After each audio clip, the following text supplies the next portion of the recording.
on the show today on the sunny side. My name is Constance Mega. All right, so we'll be talking about endometriosis. I'm sure it sounds like something someone may have not heard before. Yeah. So you get to find out what it is. But in case you've heard about it before, or maybe you know what it is, oh well, you're also welcome to join the conversation as well. All right. So while the conversation is going on, if you have any questions, do well to send them via WhatsApp to 0809 030 6416. 0809 030 6416. You can also head on to Facebook right now and join the conversation there. Drop a comment and we'll get to talk to you about it. All right.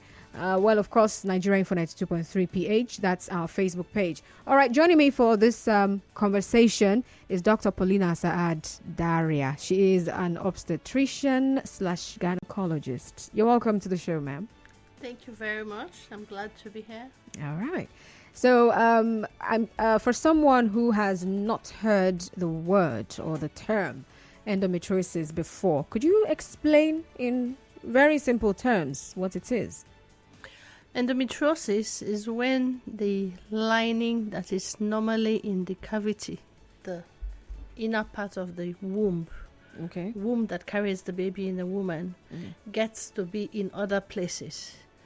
Usually it's supposed to remain in the inner part of the uterus. Okay. And that's what forms the periods on the normal monthly basis for a woman. In some instances, you get to have that very same tissue out of the uterus. Oh, wow. It can basically be anywhere. It can be around the intestines. It can be inside the bladder. It can even be in the eye or in the lungs. Yes. How come? How come? That's the very interesting part of it, because we still don't understand how come. But there are some theories. You know, when we are forming in our mother's wombs, we have what we call stem cells that form all kinds of cells. We believe that these cells do stay around, and under the right environment, maybe the hormonal environment, estrogen, that kind of, the things that make us be a woman, it converts the cells to endometrial cells. That's one way. The other way we think it happens is by direct implantation. For example, if a woman is having a surgery, a cesarean section, fibroid surgery, it's possible to take the cells from the lining of the womb microscopically and deposit them along your incision line. And then in some other instances is what we call retrograde menstruation. Instead of the menses flowing normally out through the vagina, maybe there's some obstruction or some resistance to its flow. You get to have it flow through the tubes back into the what we call the peritoneal cavity. That's the big space in our tummies where our gut and every other organ rests. So these are the proposed theories. But there are some we really cannot explain, because how does it occur in the eye? How does it occur in the lungs? And sometimes you can even see it in the belly button area or in the vulva, even in the bladder, even inside the gut, not just on the outside of the gut. So does this happen at any particular age? Well, of course, everything that has to do with menses occurs in a woman's reproductive age. That's from when they start menstruating to when we stop menstruating. That's from puberty to menopause. All right. This is the period when you get to have endometriosis. All right. For as long as you're menstruating, you can be at risk of endometriosis. So how much of a problem is endometriosis? It is a big problem. It's a big problem in the sense of not just health, but it's also a big economic problem, because it can be debilitating. A woman who has endometriosis may go through chronic pain. Pain, I'm not just talking about physical pain, but there's also psychological pain. Okay. So the physical pain in the sense of having menstrual pain, that's what we call normally dysmenorrhea. And usually this pain is very severe to an extent that she may not even be able to function. She may not even be able to go to school or go to work or whatever her day's duty demands. So you get to have that level of pain and the economic loss that thus follows. You get to also have, some women may have pain during sex, which is what we call dyspareunia, and pain associated with other complications, like if a woman is not able to have a baby, for example, you can imagine how much trauma she goes through. And all these things can put a person into depression. So the pain is not just physical pain. There's physical pain and there's mental and emotional pain involved in endometriosis.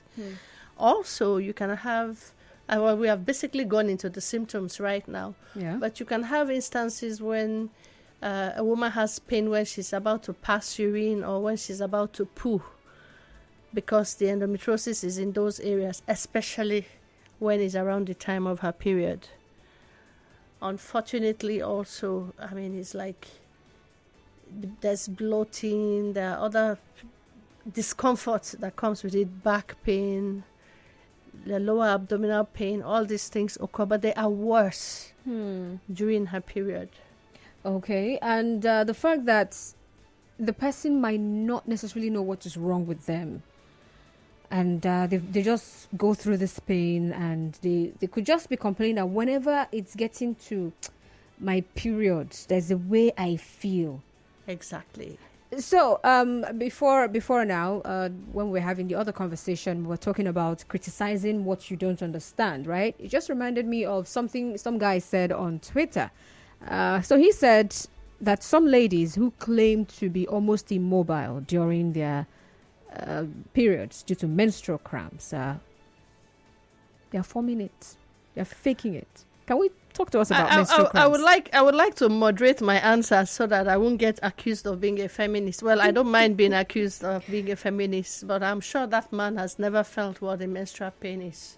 Talk less of having menstrual pain associated with endometriosis, which is multiple times the normal menstrual pain women feel. I guess he's born of ignorance, so please don't blame him too much.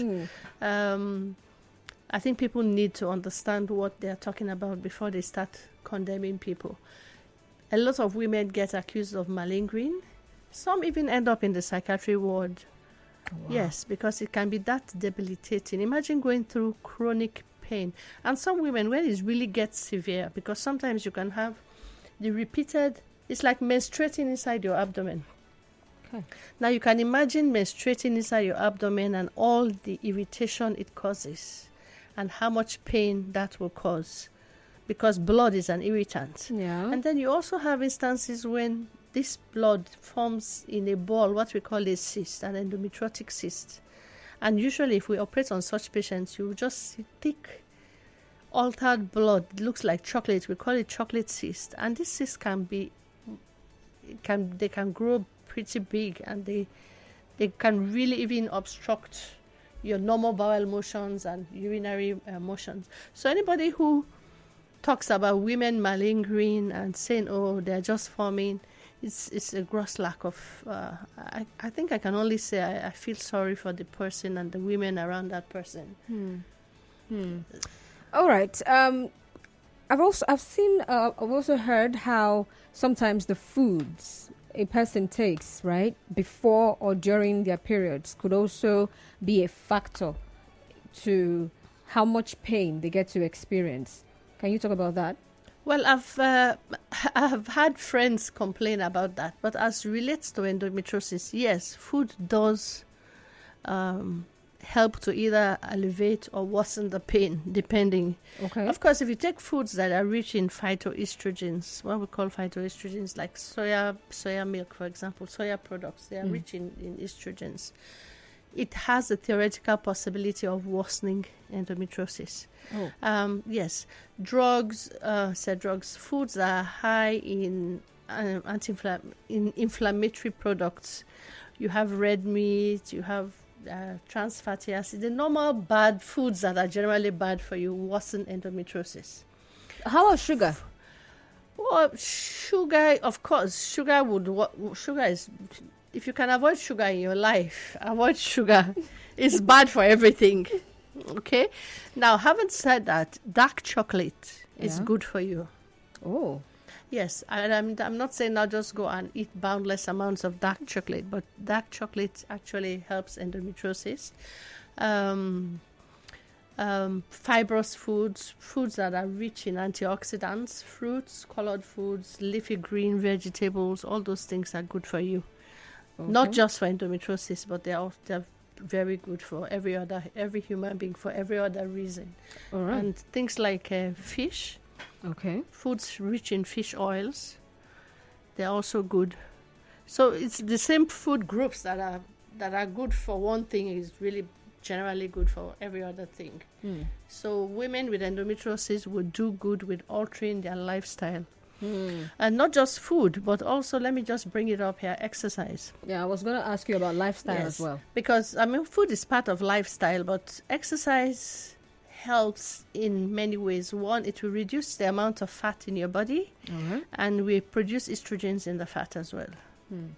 That's why fatter women have fewer symptoms when they get to menopause. But that's a story for another day.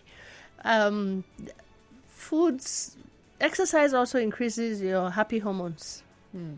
Like I think I was talking with you outside, and I told you that that's the cheapest form of happy hormone. It's like taking Zoloft. It's like taking antidepressants.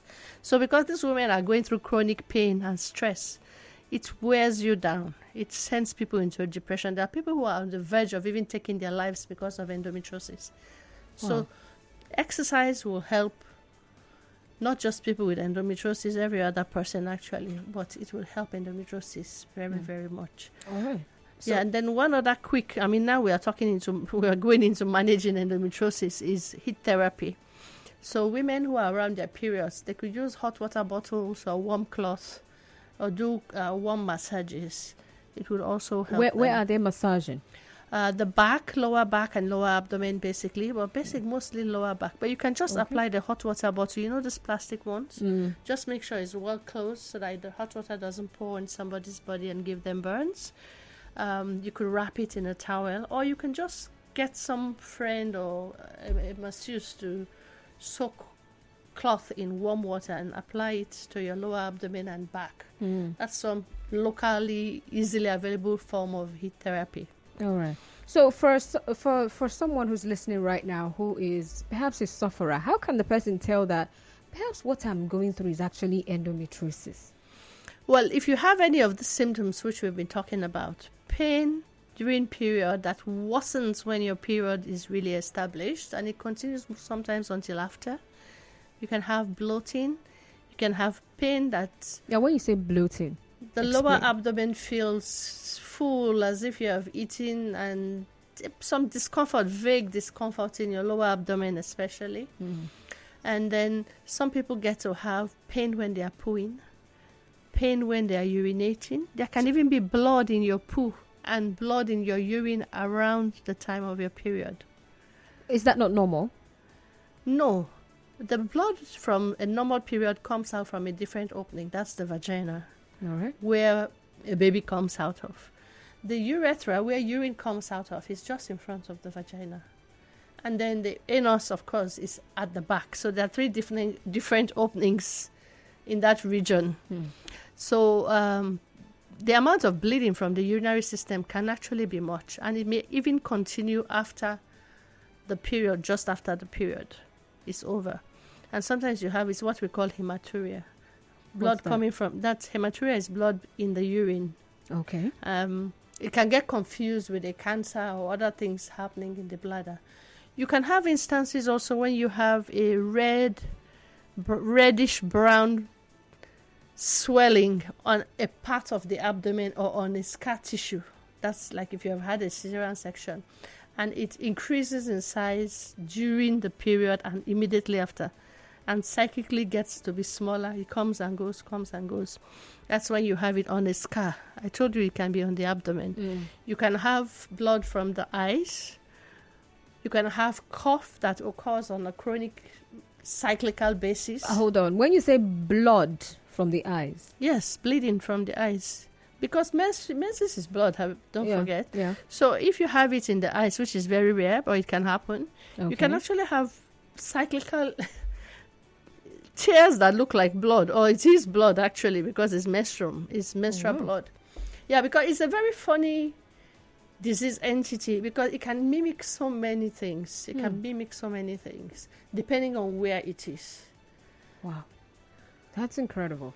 All right. I'm sure you have questions, all right, and you need answers. Well, this is the right time for you to ask those questions. But we'll have to go on a commercial break. When we come back, send your messages via WhatsApp to 0809 030 6416. 0809 030 6416. You can also get on Facebook. We're live on Facebook.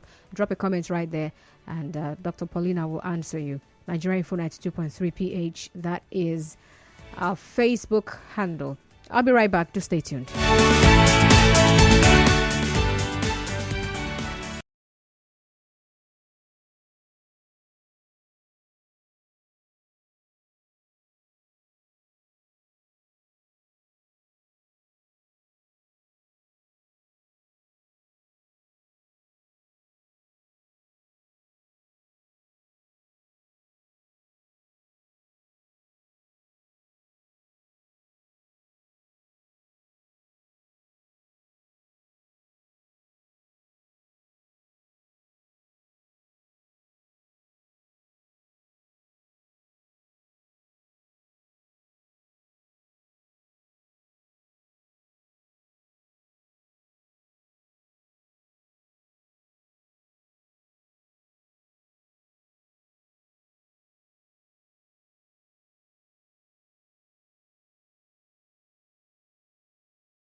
Nigeria Info. Welcome back to the show.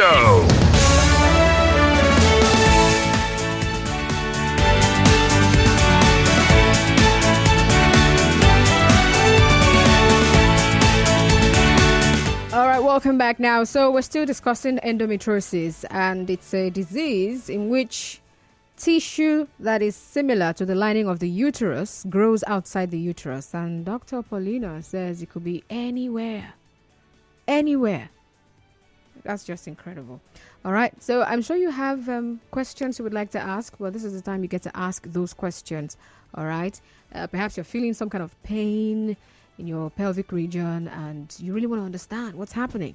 All right, so do well to call in and let's hear from you. 0817 923 0002. 0817 923 0002. Hello. Mr. Kosan, good afternoon. Good afternoon.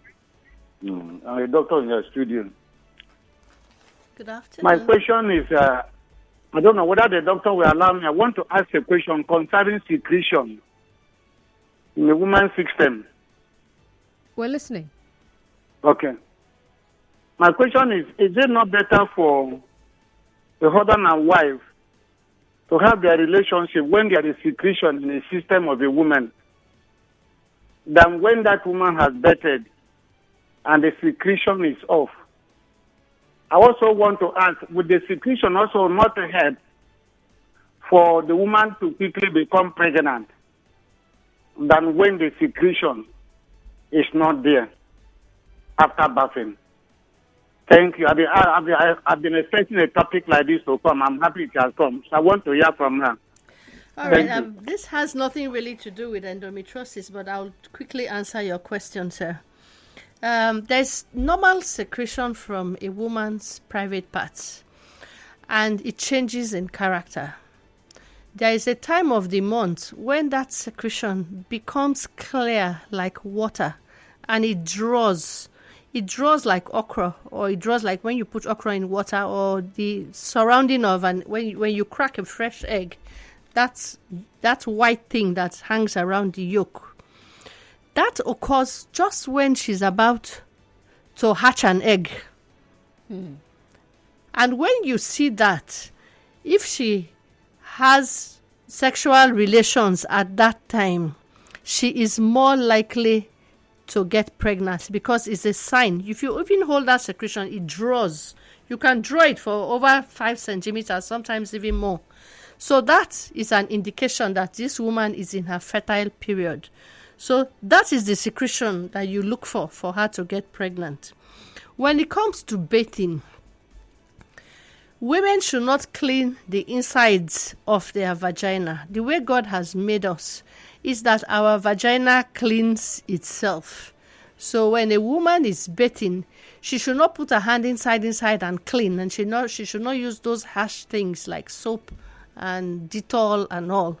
Even people are selling some things these days, and they should avoid douching. Douching is very, very bad for a woman because it takes away the good bacteria that is in her body that protects her from infections. Now, so far as that discharge that a woman is having, it has a peculiar smell, the normal vaginal smell. If it smells like dead fish or rotten meat, or if the discharge is brown, yellowish, dark yellow, green, it's not normal, or if it is itchy, those are not normal vaginal discharge. It means something is wrong. Or if blood is coming out at a time when she's not on her period, that is abnormal discharge, and she needs to go and see her doctor. Have I answered you, sir? He's no longer here. Okay, so thank you very much. I want to believe that you've answered him. So if you have any other questions, please do well to call in, or better still, send a message via WhatsApp. The WhatsApp number is not for you to call. It's for you to send a message to. All right? So send that message to 0809 030 6416. 0809 030 6416. All right, this person says, good afternoon. I did not see my menses last month after 45 days. I used the pregnancy strip to check. It was double strokes, positive. After 2 days, I saw my menses. Now it's 47 days. I have not seen my menses. I am happy. Pains. Is it I'm happy or I'm having? I'm having pains on my abdomen, cramps, painful nipples. What should I do? That's some other person's question. Before you answer that one, I think I have a caller here. All right, we have Victor calling from mile 3. All right, Victor, you're welcome. All right. Go ahead, Victor. All right, good afternoon. Good afternoon. Yes, I want to ask. Sometimes, I think some few months ago, I and my fiancée went for laboratory investigation, and she was actually on her flow. So the scientist then advised that she shouldn't produce a sample. Because, so by the time I asked, I made an inquiry. He told me that as at that time, her urine sample will likely be mixed with her blood. So for your explanation here now, if there are two different openings and that the urine is supposed to come out separately without, mixing with the blood, I was a bit confused. I need some clarity. All right, she's going to respond to that. You understood what he said, right? Yeah. Okay, before you answer him, let's take another call. All right, please go ahead. So the distance between where the urine comes out and where the menses comes out, they are so close to each other. So it's not that the blood is coming out from where the urine is coming out, but the urine gets contaminated with the blood as it's coming out. Yeah. And that's why he told you not to do it at that moment, because it could give you what we call a false positive result, because a little blood might still drop inside that container. It's not like a man has a long pipe that will deliver the urine where you want it to go, but for a woman it's less focused when she's passing the urine. So for the other question, double strokes means you are pregnant. Oftentimes, you can have false positives, but with what you have described, you may still be pregnant. It may just be that the bleeding you had may be what we call nidational bleeding or implantation bleeding. That's number one. But I worry because normal pregnancy should not be coming with pain. So if you are having pregnancy test positive and you are having pain, please go see your doctor, and you are going to need a scan to be sure that that pregnancy is inside the uterus and not outside. You may also be having a cyst, so you need to see not just a quack doctor and not just a roadside doctor. Go and see preferably a gynecologist. All right. Hello, Prince from Waterlines. Good afternoon. Good afternoon. You're welcome. Go on. Thank you. Sorry, I have a complaint. I just want to know. So there is this issue that I have concerning my wife. Understand? that was last month. She got pregnant. On the line, she had a miscarriage, and the thing was kind of for a very long time. So she now went to the hospital, said that she should do a prescription also. So I was not close to her. So she went and all this nurse, they gave her some injection to get rid of the thing. And after then, she now called me that the thing has stopped. So that was last week. She called me back to tell me that she saw her period, and the thing was she was having a heavy flow for like 3 days. And after that, the thing stopped too. So gotten yesterday, she called me to tell me that the thing is still disturbing her. She's feeling dizzy, 1. Then 2, she's feeling sleepy. Then 3, the thing is making her to be eating. So she was kind of asking to know if the thing is. I just say I was advising her to go to scan. So I said, let me call to know if maybe due to as an experienced person, like whether the thing is still there or because I wanted to take her to run for a scan. So I don't know the best option to do.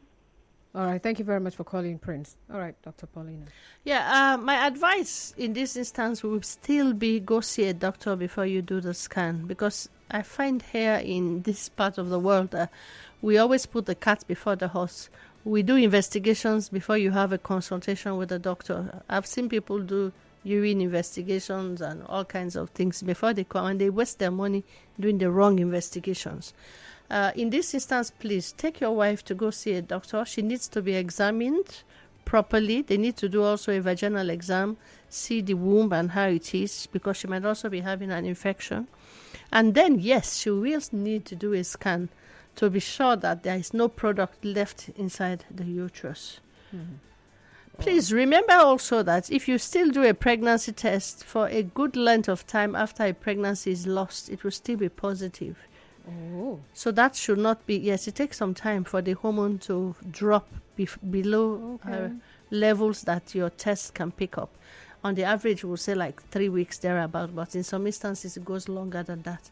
So please do not be fooled by double lines on the pregnancy test. The pregnancy may not still be there, just in case. All right. So someone is asking, please, when you don't experience discharge at all, what does it mean? A woman who has reached puberty should have discharge. There's something amiss if you don't have discharge at all.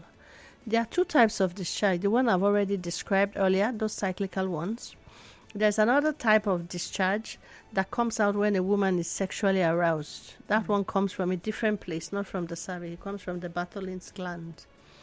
That's just usually what acts as a lubricant during sexual intercourse. And then, of course, not the abnormal discharge, that's the smelly one, or the colored one, or the one that itches. So until menopause, you are supposed to have discharge.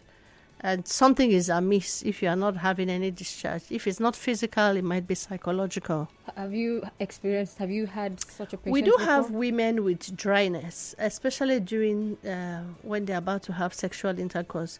Most commonly in menopausal women, because they don't have those estrogens anymore that produce all those things. Okay. Yes, you would have that occurring. Or women who have been sexually abused as a child, or women who are overstressed and tired and exhausted.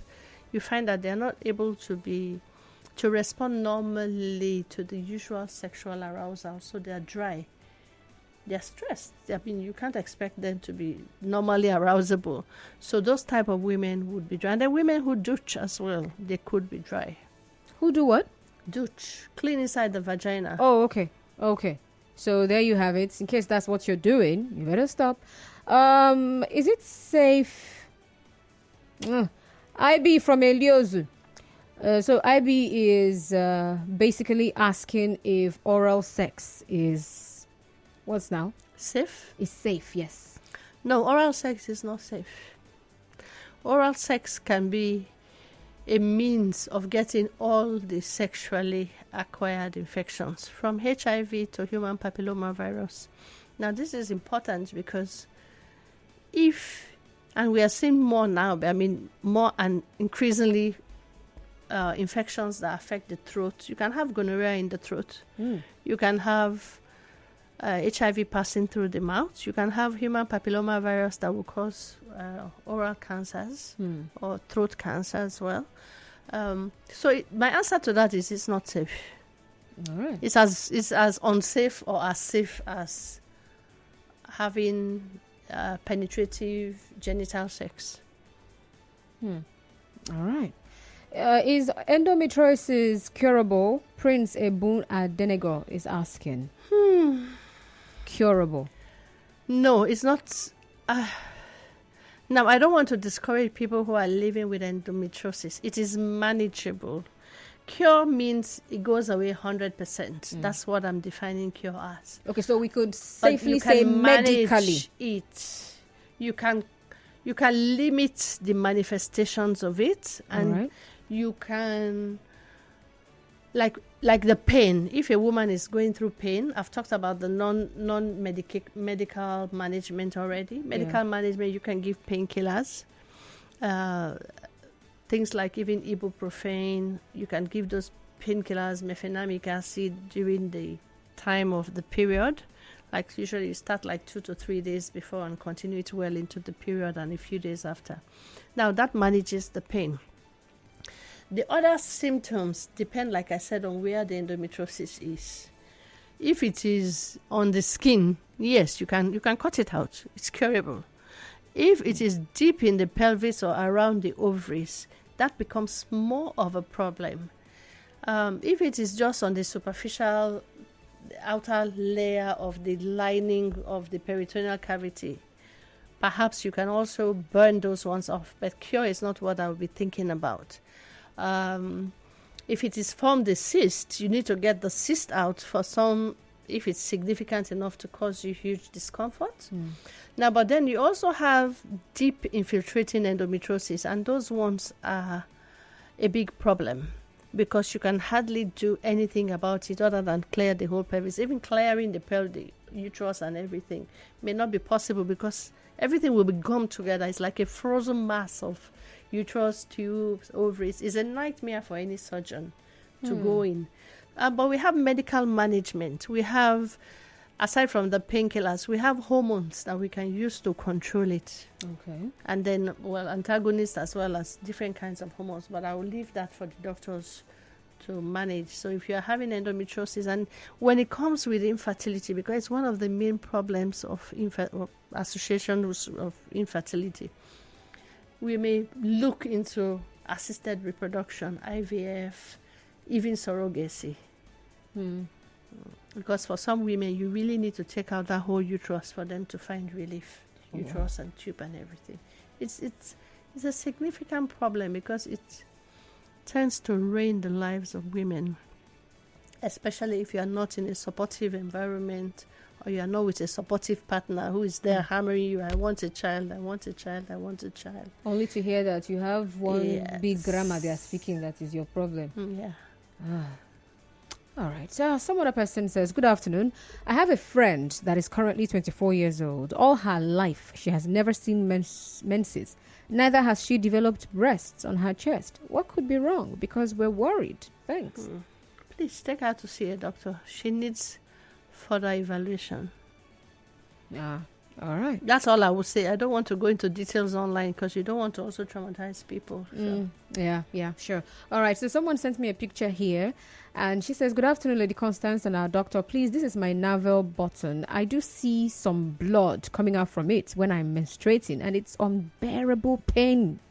I've been diagnosed of endometriosis and surgery, and unfortunately, there's no fund for that now. Please, is there any medication I can take to burn it off? And also, can I be able to conceive? From Caroline. And she's also asking, if I conceive, will I be able to deliver normally without CS? It does look like you could be having endometriosis. Just a word of caution. You need to see a medical person. That endometriotic thing, that thing in your belly button needs to go out. It needs to be cut off. Yes, you could go on certain hormones, but it's not going to cure. It's the best cure for the belly button one is Cut it off. Yeah, go for surgical excision. That would be the best thing for that person to do. So how about that home remedy you mentioned with the warm hot That's water just and for cloth? managing the menstrual pain. Oh. That won't work for. I mean, this sounds very much like an endometriosis. If it wasn't cyclical, I would have even been more worried, because that could have been choriocarcinoma. What does that mean? Choriocarcinoma is when a woman who the placenta tissue becomes cancerous, and you can have it too in other parts, and they look very alike, but that won't be cyclical. That would just be one bleeding point or one brownish dark bloody point. Okay, so another person here says, I have 6 days menstrual flow. Is it abnormal? And some months I have very little flow of menses, while some months it is heavier. Is it abnormal? What can I do to make it flow better? Joy from Port Harcourt is asking. You just asked me if 6 days flow is abnormal and then you want to flow better. No. Don't just be yourself, be normal. If it's not bothering you, don't bother it. They don't sell it. 6 days is long enough and it is normal. Okay. Okay, if you can soak 2 pads, well-soaked pads a day, it is normal. And you bleed for 2 to 3 days, that is also normal. Some women, different women have different cyclical patterns. So at the end of the day, you're not taking it to market, so let it be. But if you are not getting pregnant, that's a different kettle of fish. Or if the bleeding is heavy and it's coming with pains or is associated with fibroids or other pathologies. So if it's too heavy and it's coming with clots and it's giving you lightheadedness or feelings of fainting and dizziness, please get evaluated. That's also one of the things that can happen with endometriosis. You can have irregular menses, you can have heavy menses. And if the menses is so heavy and you lose so much blood, you can go anemic. And if your iron levels are low, you just have chronic tiredness, chronic fatigue. And a lot of women suffer from that as well. Now that you mentioned it, irregular menses, I mean, you're in the city of Port Harcourt, and almost every corner or junction, there's a horn speaker somewhere with someone telling women that have irregular menstruation to come buy a mixture that once they take it, it will all be gone. They will be fine. And I always have goosebumps when I hear that. And sometimes I feel like coming down and taking the mic and telling them to just disappear. I think part of our problem really in this region is that we want quick fixes. We want one thing that heals everything. I think it's also born out of financial difficulties and lack of access to health. If everybody had health insurance, functional health insurance, and access to good doctors, I don't think they'll be patronizing most of these people. But let us be very careful, because some of these concoctions, only God knows what is put in them. You may end up with more than you bargained for. You could end up with kidney failure, you could end up with liver failure, whilst you are treating imagined sexually transmitted, and like they normally say, Staph aureus, gonorrhea, everything. And Staph aureus, half of the time is not, if more than half of the time, 90% of the time, if you just culture your skin, you have Staph aureus on it. So it's just a tool to make money. Yeah. All right. So you can still call in, but we're still taking calls. I feel like a lot of people are rather sending messages, but you can still call in though. 0817-923-0002. 0817-923-0002. Another message here says, good afternoon, please. Doctor, I want to find out. My period has not been regular since after childbirth, and I'm still breastfeeding. Is there anything should this person be worried, this woman? I hope you are using family planning, because you can still get pregnant. Please remember that breastfeeding does not give you 100%. In fact, no family planning method gives you 100% protection, but breastfeeding less so. If your periods are irregular, that means you cannot also use, once you are menstruating, you cannot, it's not, lactational amenorrhea method is no longer in existence. There are certain criteria that should be met for you to say you are likely protected, which means you should be breastfeeding on demand, breastfeeding night feeds, and you would not be seeing your period. So once you start seeing your period, you are no longer safe. And I've known many women who don't even see their periods before they go into the next pregnancy. Word of caution, you can get pregnant even when you are breastfeeding. So my answer for you is go and let them get examined. Let the doctor tell you, okay, nothing here to worry about. This is normal. Give you something to protect you from pregnancy, except if you are ready for another one. All right. Okay. Hello. I am the person that saw double strokes on the pregnancy strip after staying 45 days without seeing my menses. I would love to speak with you. Oh, all right. My menstrual cycle is irregular. Oh, okay. The very first message here says, I always have itching in my vagina and it gives me wounds. Sometimes it's a sign of ovulation or menstrual cycle. That's when the itching starts. My menstrual cycle is irregular. I'm close to 50. All right, before you respond to that, we have a caller here. So let's take this call and then we'll get to hear from you. All right, we have Mark. Mark is calling from Elelewo. Or what? Eleme. All right, welcome, Mark. And that happened. Ouch. Mark, please do what to call back. All right, let's hear from you, doctor. Now, itching is not a sign of ovulation. It's not a sign of being on your fertile period. It's a sign that something is amiss. So if you're having itching, please go for medical attention. It can be from simple things like yeast, or it can be from more complex things. So it's better you go and get properly evaluated, preferably with a swab. And if it's severe enough for you to be wounding yourself, then I'm pretty concerned. Even allergies can cause itching in the vulvar region. Drug allergies, candida, trichomoniasis. There are so many things that can cause itching. Please, it's not ovulation.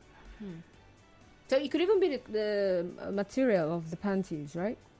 Yeah, if you're allergic to it, yes. And sometimes people really don't know that. And it might also be all the Dettol and soap that people are applying to themselves. Okay. Good afternoon. What makes an 11-year-old have pains at her back and abdomen, not menstruating yet? Except you want me to be a babalawo, which I am not. I can't answer that question, but there are so many things. Please also don't forget that if this pain is cyclical, it may be that she's menstruating internally. There are some girls that are born with a septum. It divides the vagina from the upper part and blocks the part of the menses. I have seen quite a number of them. So if she's having cyclical pain, see a gynecologist. She would be examined. Don't be afraid of breaching the hymen. A sensible doctor would look first before touching.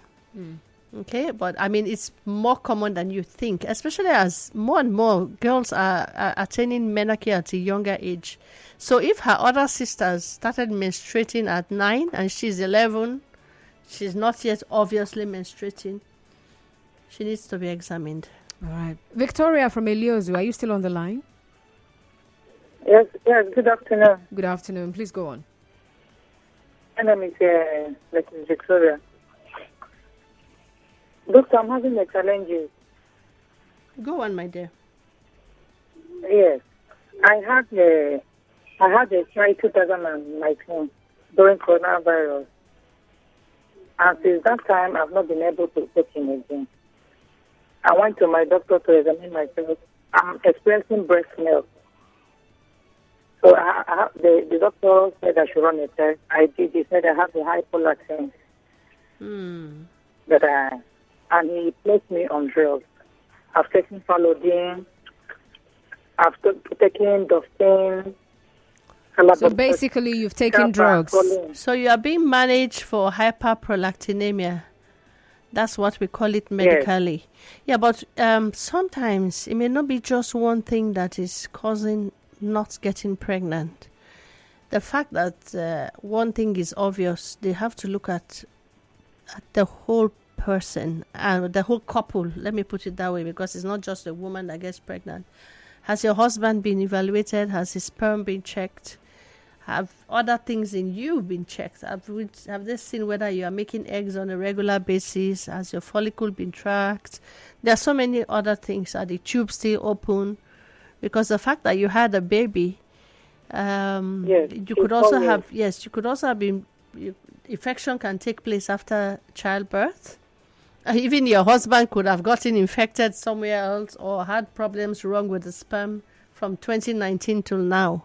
So you can't just assume that that's the one thing and the only thing that is causing infertility. So my advice is to take a full look at you and do some CID work and see where exactly the pathology is. Now, if your prolactin level was extremely high, they have to also take a look at the brain, because there's a gland in the front, just sitting just above the eyes, like over the bridge of your nose. That's that gland is the pituitary gland where prolactin gets produced, and that's what regulates breast milk. So if there's anything happening in that gland, then something else needs to be done. But they have to take a look at that gland, either by some kind of an X-ray or by a CT scan. All right. Victoria, I'm sure you've gotten what you need to hear. We'll go on a commercial break, please. We'll be back. Stay with us, Nigeria. Celebration of life with gratitude to God for life well spent. We, the Tamnamabo family in Fiam.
All right, so let's just say we have 3 minutes. Let's run right now. Constance, is sex still safe for a woman whose uterus has been removed? And you're asking, where does the sperm collect? Your name is Nick. The second person, are you taking note? All right, so the second person is asking, please, I'm curious about the question concerning birth through CS and endometriosis that was asked earlier. I can't even remember the question I was asked about based on that. Please, can a woman get pregnant after giving birth without seeing her monthly flow? Yes or no? Yeah, that's the answer is yes. All right. My flow stopped after I had a fibroid surgery 7 years ago. Question is, what kind of a fibroid surgery? Was the uterus, the womb removed? If it wasn't removed and the fibroid was removed, the lining of the womb may have been injured. So you do need a gynecologist to check you out. All right. So how about the person who's asking if it's still safe for a woman whose uterus has been removed to have sex? I can say with beating my chest is even safer than a woman who has a uterus still left in there. So the person is asking, where does the sperm collect? Where does the sperm go? Normally, in a woman who has a uterus, it doesn't go into the uterus. It's only the cells that swim up into the uterus. Don't forget that the sperm cells are just a little part of the semen that flows into a woman's vagina during sex. Most of it is fluid from the prostate and fluids from the vas deferens, seminal vesicles. So all that fluid, that the vagina doesn't have a valve. That's why you see sometimes some women will tell you, oh, it flows back out. It comes out, and the rest of it your body absorbs. Okay. So this person is asking, what can I do to increase motility of the sperm?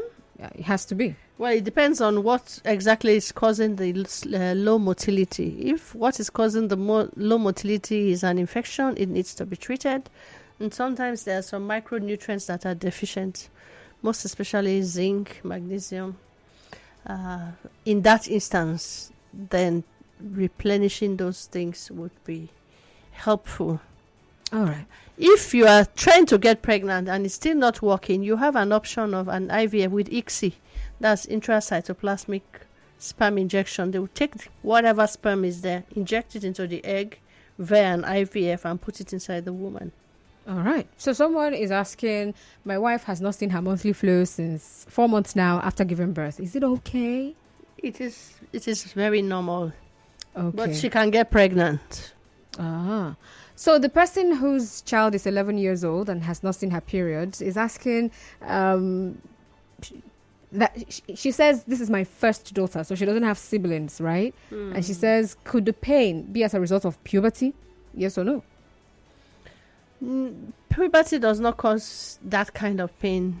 All right. So, but if she's having cyclical pain around the same time every month, it is likely she could be having what we call cryptomenorrhea, hidden menses. All right. So you need to be sure the genital is formed normally and no septum is closing it up. All right. Thank you very much, Dr. Paulina Saad Daria, obstetrician, gynecologist. Thank you so much for being on Mind, Body and Soul today. You're welcome. I've enjoyed the session. And me too. All right. So that's it on the show today. I'll see you tomorrow. Don't go anywhere. We have the news, after which Hard Facts. With information. Hard Facts will take center stage. My name is Constance Mega. Just stay tuned.